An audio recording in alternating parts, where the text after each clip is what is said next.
what if I told you the last event flopped, or your last release fell flat, but it wasn't your music or your lineup, you put the wrong content out on the wrong platform at the wrong time? In 2025, attention is your currency, and most artists and events are flat broke. In this session, we're going to show you who's winning when it comes to social media for artists and events. We're going to talk a little bit around metrics and why followers don't actually matter, and what the metrics are that you should be paying attention to. And then we're going to talk a little bit around like new fan strategies, because ultimately the goal is to get in front of new people. And what we're going to try and do is bring it back to quick wins and actionable things that you guys can take away from today. Hey, I'm Graham. For the last 17 years, I've run a website called Data Transmission. It's a radio station, a website, 5 record labels. I've also, for the last 10 years, worked in artist development. I work with over 600 artists. I'm also an Amazon #1 best-selling author for my brand new book, Gather, Give and Grow, which is an Instagram blueprint for DJs and producers. So I'm Sean. I run a marketing agency called Mustard Media. So we specialise in driving tickets and footfall, and that's across festivals, clubs, venues, sports, tourism. So we work with the likes of Reading, Leeds, Wireless, Hideout, Kendall Calling, Aston Villa Women's. So really my job is working and consulting with a lot of events. Sometimes they're a cold start, so they're launching from scratch. Sometimes they're quite established and have maybe lost their way a little bit with social media and how people are interacting with it. So some of the examples I'll talk through today are campaigns or maybe just kind of accounts that I like and follow and try and use them in different sessions with events to help them sell more tickets. So why do you think artists and events struggle to grab attention in 2025? My 2 hot takes on this. The first one is that you're measuring the wrong thing. So what social media used to be about was followers and likes. And I think we need to redefine what attention actually means based on that question. So I don't know if any of you follow Adam Mosseri, who's the head of Instagram. And he was talking about the different updates on the platform and kind of what they're building it towards. And he did quite a big update, probably towards the start of this year, talking about how their new primary metric is going to be views, no longer followers. And what that told me was it's essentially the death of the follower count. And I can't tell you how many times I've been in a room with events and we talk through targets and KPIs, and they're like, yeah, I want to get to 10k followers. Yeah. And I'm like, okay, yeah, but why? Are you actually like listening to what the platforms are telling you? But essentially what Adam Mosseri is trying to tell everyone is that over half of the posts that you now see in your platform are served to you by Meta's algorithm. So it's actually not pages that you follow at all. So the key takeaway here is that people are becoming more reliant on Meta's algorithm to show them what they want and less on people that they actually follow. So if your followers are seeing less and less of your content, which a lot of people I speak to are seeing a similar trend, and Instagram and the platforms now have more control, you need to learn how to produce content that kind of works with that algorithm. And I think what I want everyone to do today is stop thinking of attention as being like followers and followers like this owned list that you've got forever. They're actually just becoming a little bit less relevant. And what you need, your end goal needs to be, with my content, how can I get in front of new people consistently? I'm going to talk a bit more about how you can actually do that. And then just quickly, the second mistake that I think people make when it comes to attention is actually thinking too much of themselves ahead of the audience. So we're going to talk today about things like attention deficits and how everything's getting quicker, music's getting quicker, the average top 10 tracks on RA have cut down by like 2 minutes, and there's basically no cost to consumption anymore. So what we're finding is that people are thinking, I just want to be entertained now, what's in it for me? So when I work with a lot of events, we talk a lot around like what is the audience problem and how can you build content around that, not even your problem, what do you want to talk about, because 9 times out of 10 that's not really what works on social media anymore. And there was one quote that I read recently and it really, really stuck with me. And it was this idea that the goal in marketing and advertising, decades and decades ago, was to stand out. It was like the snazziest brand, the biggest billboards, the nicest logos. Now the goal is to blend in.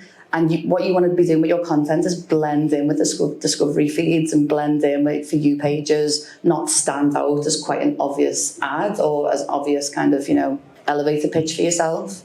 So I just want you to think of those kind of 2 things when you're thinking about your content. That to me is what attention means, not followers and your own brand. Yeah, I think like the psychology of what the person that they're looking at and what they're watching, and like you're really getting into why they're scrolling and what they're looking for, and like you're saying, like it's not about your ego and what you're trying to not trying to broadcast, but you're just trying to talk to your audience and talk to people about what that maybe you're like from a music point of view, what music you like, what music you're into, because that's going to resonate with a lot more people than I've got an event or I've got a gig or I've got this. Because essentially no one really cares what you've got unless they're really, really bought into you. And then it's about using different parts of the platform to do that. But like when your content on your feed or maybe on your reels or whatever, that's got to be like, what do they want? What do they want to get out of it? Think about yourself. Like when you're scrolling, you're scrolling just because you're scrolling, and maybe you're sat on the loo, or maybe your first thing in the morning. Like, why are you scrolling? Because you've just gone on a platform and you're just looking for something. You're looking for something a bit more entertainment. You're looking for what do I want to watch when I'm scrolling? And that's what if you're wanting that, then your audience will want the same. So start thinking of it like that, and start instead of I want to do this, what do my audience want to see?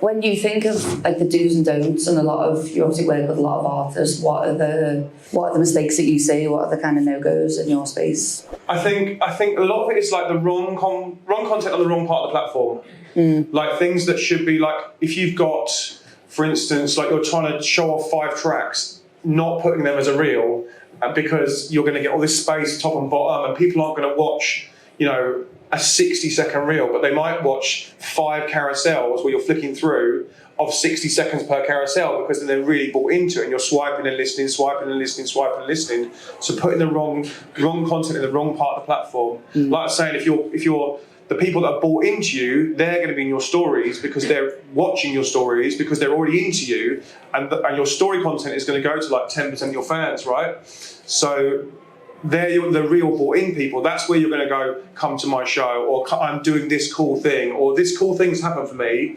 and they're into it because they already know you and they've already kind of watched a load of your other content.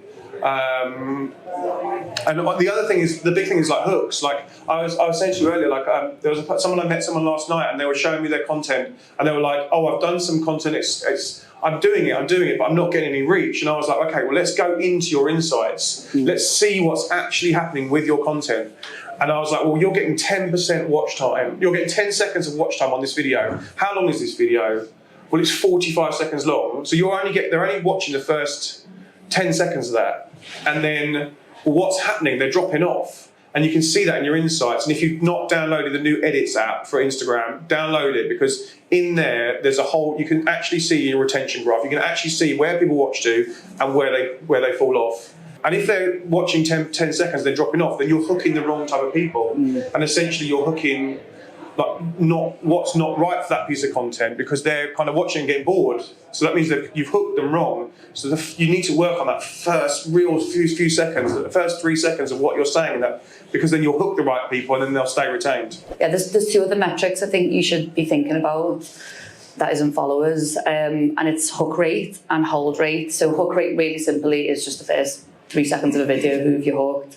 But that hold rate is really interesting. We've got a bit of tech that we use in our ads, where sometimes people run ad campaigns and an ad will have like a high cost per click, so they'll turn it off, when actually this bit of software tells us exactly where people are dropping off and when. So it'll say, actually, that's got a really good hook rate, but the hold rate's dropping off, or the click-through rate's dropping off. That's mad. So sometimes, rather than throwing the baby out with the bathwater and thinking, okay, I need like 10 new ads, what we do a lot of the time is like take the same ad and we're just tweaking and iterating like different parts of it, and then suddenly the same ads can be driving like 10 times more ticket sales, just by kind of understanding the makeup of the content, rather than just thinking, oh, that post didn't work, I won't do that again. That's so cool. Yeah, I do the same with artists. I'll say, like, I'll scroll back and go, okay, you run that piece like 3 months ago, right? It only got maybe, say your account's got, it's maybe got 1,000 views and you wanted it to get 10,000 views and you got more views. I'm like, right, let's look at it. Okay, they definitely dropped off at 25%. Okay, what can we take out? Can we change the hook? Can we rerun the piece of content? Can we change the piece of content? Can we trim it a little bit at the other end? Can we change the kind of out now to, a better hook that sort of like, this track nearly didn't happen because, and then sort of say why it didn't happen, because then all of a sudden you're going, well, why didn't it happen? And then like your brain automatically goes, why didn't it happen? Yeah, it's like that open closed loop language. Yeah. So yeah, two things on my mind when it comes to like mistakes that I think a lot of events make. One is spending too much time reminding people and not enough time finding people. And you'll notice there's be a theme that I talk about this quite a lot, because something that we help events with is new fan strategies, because we believe if you're just trying to target the same people year on year, particularly with events where you might go to the same event 2-3 times max, but there is a lifespan on it. So we talk loads about how you can split your content strategy, and we'll go in and audit people's socials and say 95% of your content is reminding your current audience about what you're about, your lineup, your this stage, that stage, that stage. What we try and build people up to is like, let's start with like 20% of posts a week, just dedicate them to like find a new fan. So think of that content being like someone who's never heard of the event before. What would they need to know? Like, what's that kind of like elevator pitch that you'd give to someone if you've not met them before? It's so hard with new events as well. Like, what content you're going to make because you've got no content. Yeah. Like, I get the question I get asked the most is, but my event's not happened. Like, I've got nothing to talk about. But you can do things with green screen. You can kind of bring creators in to talk about it. You can repurpose any kind of press or previews you've had around it. And I guess you've just got to get really creative on that side. But really just trying to think, if my content was going to come up when someone's doom scrolling or on a For You page, what would that content need to be? And I can guarantee you it probably wouldn't be a ticket warning or a stage graphic or an artist card. And then the second mistake I see people make is kind of obsessing over best practices and not just really thinking about like human attention spans. So like, I bet a lot of you are sitting in this room thinking, should I be doing Reels? Should I do TikTok? Should it be 15 seconds? Should it be 60? Should I do YouTube Shorts? Should I not? And for me, it just doesn't really matter. For me, it's like, if you can just capture people's attention and hook it and hold it, like the formats will move and ebb and flow and change. And we're going to talk a little bit on the specifics of some formats today. But I read a really good article around like, it really is just around like human storytelling. So a lot of what I talk about with events is this idea of social first storytelling. So how can you use the formats in a really native way to tell a story? When I say the word storytelling, I see kind of the room like wince a little bit, and they're thinking, I haven't got the budget for like a documentary or a big Hollywood production. But for me, it's something as simple as getting a kind of static carousel slider, and then you can annotate it with bits of text to be like, hey, we're Archers Festival. We started out 10 years ago, and this was like 5 people in the room, and now we're 100, and this is what we're all about, and this is what we want to be and what we don't. Like, you could tell that story in like 10 static sliders. That to me is storytelling. And what I try to say to people is, it's just as simple as adding a little bit of context to make people care, essentially. We even did it for this panel. So we had a graphic and it was like Graham and Sean doing a social media panel, but then we were like, no one's really going to know like the ins and outs of what we're going to talk about. No one's going to care. I say this to people all the time, assume people don't care. Yeah. So then you went away and pulled together like a nice little post being like, these are the questions on our mind, this is what we're going to unpack. And then just to give you some examples of people who I think do this really well, there's a duo, you might have heard of them, called Mr. Belt and Vezel. Oh no, who's this? Okay, so they're a Dutch duo. And they're really, really good at the social media. I definitely recommend checking them out after this. And whenever they do a gig, they don't just do the standard like, oh, what a great night, like, thank you everyone.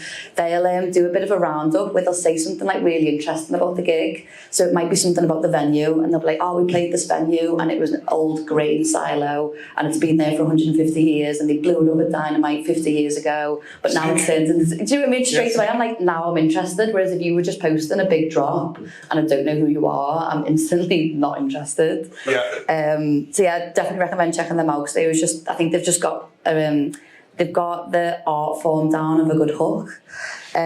Also, Love Trails Festival is a really they've got really good socials, and they did a piece of content super simple. One of their founders had done like an interview on radio about like why the event had started, and then they did a social post where they just got a load of B-roll, kind of rounded it up, and then they put the audio overlay on top with like a bit of a waveform, some subtitles.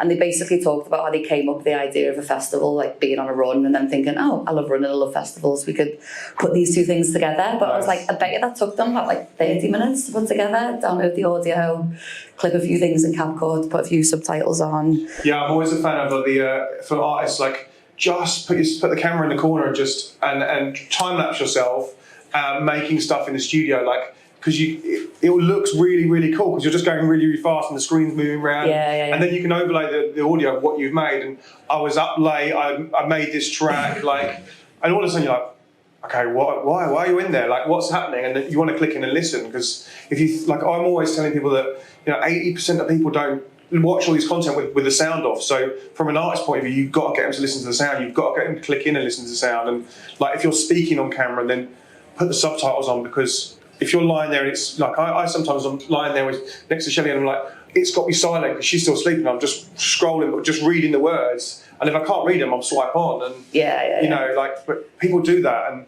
make sure you put words on screen, because it makes such a difference. And you can hook people. And a hook could be you speaking, but it could also just be words on screen. Like, if you've got a really good piece of content and it's maybe it is a drop from a festival, use that kind of, like, this moment happened at a festival, but putting those words on screen will get someone to click in and listen to that sound. I like the idea of adding jeopardy as well. There's a few little hooks that you've brought up where you're trying to add like a little bit of a challenge in there, because I think people are like morbidly curious and kind of want to look at the more kind of polarizing statements first. So we kind of like experiment with some of them in social content where no one wants to know if it's gone rosy the whole time. They want to know like what was the struggle and then kind of how and you can do that with the sliding carousel. I've seen people, there's a guy called Luso does it. I did this, I started this, but literally he'll post the same photo and just annotate them differently through the whole carousel. And that's the storytelling for me. Like, I agree, like, so I speak to artists and they're like, I don't want to be a Netflix movie, I just want to make music. And it's like, you know what I mean? Okay, what's one underrated piece of content that works for you?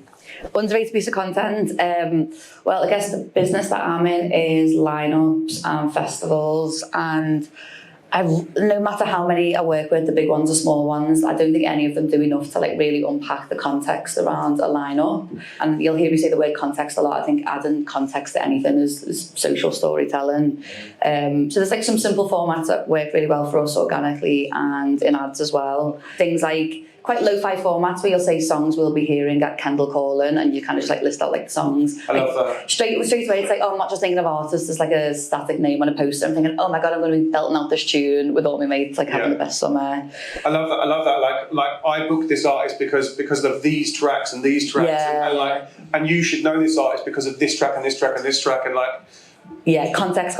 Yeah, like and then if you're booking them because you like them, then it's like, well, this is why you should like them. This is why I booked them. This is why you will like them because if you listen to this music. Yeah, Kendall Calling did a good one when they announced someone recently. I think it was maybe The Prodigy, and they just opened with the caption of our most requested artist ever, ... and straight away I was like, whoa, well, this must be a big deal.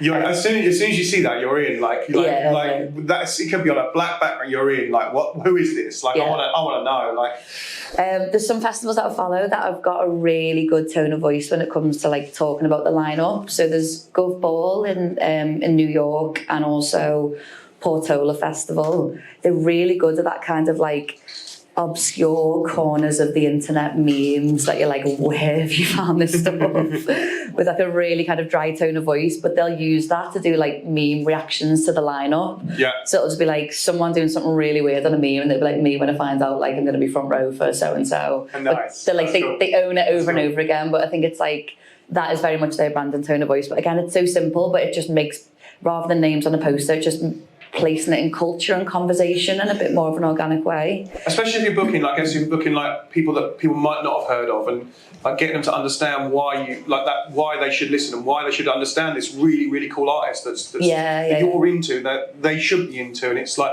I always think of that meme. It's like, you'll find music people because they tell people that, you find people that, what's it mean? It's people show you great music, but the ones that you should listen to, like. Yeah. Coachella did a cool one the other week of like emerging artists that you've probably missed on the lineup, and nice. It's kind of cool to unpack a little bit more. For me, I guess the really simple one for artists is like you and some music, like I like this track, like especially if you're a vinyl DJ. Oh my God, you've got it really easy. Pull out the vinyl and go, I bought this record in 1984, and I bought it because I was at this car boot and I was looking through, and I liked the cover, and the guy had a really good beard on him, and I thought, shit, this is going to be a great record. And I got home and I found out it was, and that you should listen to it because then that's all that story. It's like what. again, I'm in there because you've told me this is going to be a great record, and then you play it, and then it's like a great disco record or something that's, you just love. Everyone's story will be different. Everyone's piece of content will be different because all of your musical knowledge has been different. And I always like when I'm working with especially older DJs, you've got so many tracks in your head and so much music you're actually at a better advantage than younger people. And it's just getting through that kind of, I'm going to talk about music I love because you know so much more. You've got so much more knowledge. So you're actually at an advantage than the younger. And you work with, I guess, a lot of artists that are maybe starting out or like early on? Yeah, just right from grass up, like literally from the first records, first tracks, up to kind of just getting management and going beyond that and booking. And so we're in that early phase of really building your community, like really trying to build your audience, and that's the ones that are going to help you get your music streamed, and you're going to buy your tickets, going to come to your gigs. Like those people, they're the key ones. That first. I would obviously say fans, but fans is, I guess, the best way other than followers. So when you come to that kind of cold start problem of almost, starting from scratch, because I think it's difficult sometimes listening to like loads of examples of people who are killing it, because you're like, well, I'm not quite there yet. So if you're someone with 0 followers starting from scratch today, what would you do to start growing? I guess. Do you know what I think? I always think start by understanding who's in your group of artists. What music are you making that's similar? Who are those artists that are kind of a level ahead of you? Like they're playing. If you're really starting new, who's playing on level 4 of a gig? Who's playing on level 3 of a gig? What content are they making? And honestly, just reference everything. Like we say in our office, reference so many times. Like, I know what I mean by reference. Like all of the producers in the room, you know what reference is. You grab a track, you stick it at the top of your door. Do it the same with content. Like watch their content, download their content, and stick it in CapCut, and just literally look at what happens at 1 second, what happens at 2 seconds, what happens at 3 seconds. How long is that piece of content? Watch it and go, did I watch it all the way to the end?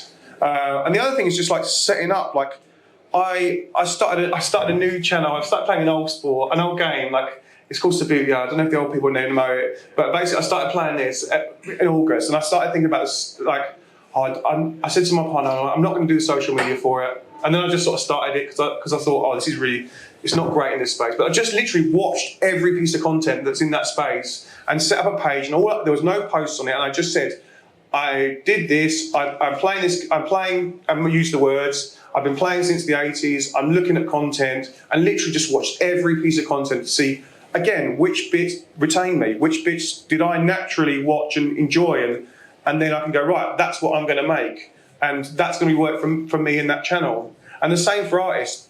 There's so many ways to do this.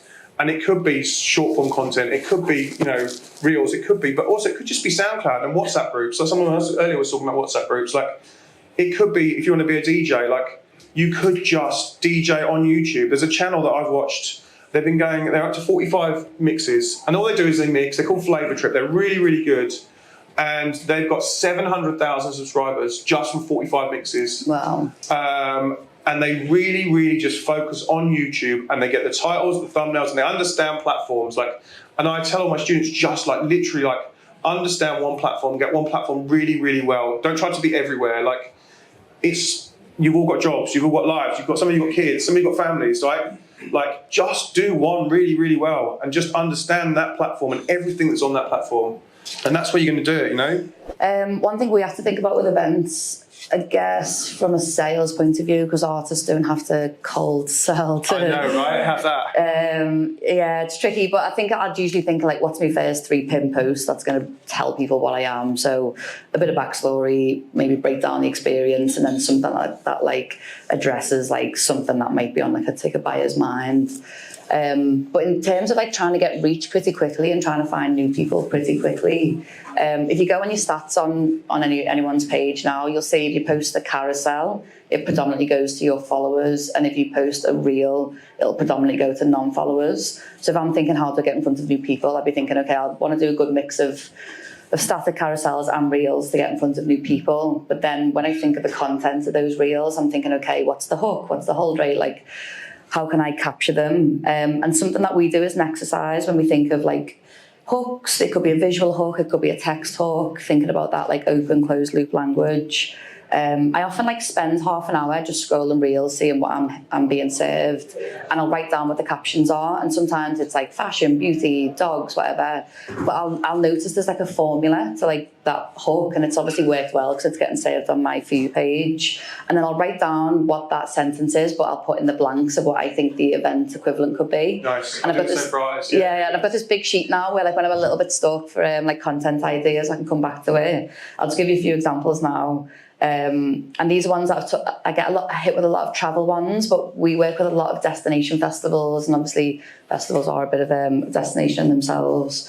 So things like if you want to have a summer that ranks in your top 3 of all time, you'd book this insert trip or experience. You get bored of another experience, so you go to whatever your experience is and whatever your USP is. Point of view, it's your turn to, and it could be plan a group, like your girls group night out, or it's your turn to plan like a date day. TikTok made me book this festival. The newest, insert whatever your experience is that everyone's talking about. If you're a true, house lover, then you need to try this festival. Why everyone's talking about another experience, but no one talks about your experience. Do you know what I mean? Like there's millions of them, but I just go on and just steal what everyone else is doing and then fill in the blanks. But it's a good hack if you're starting out, because I think all the answers are out there. Like content creators do it well, big media pages do it well. I'm just constantly scouring the internet to see what I can kind of like steal and remix. There's a big one in artists at the moment. It's no one's done this before. Okay, We all know who that is, but it hooks you and it works. So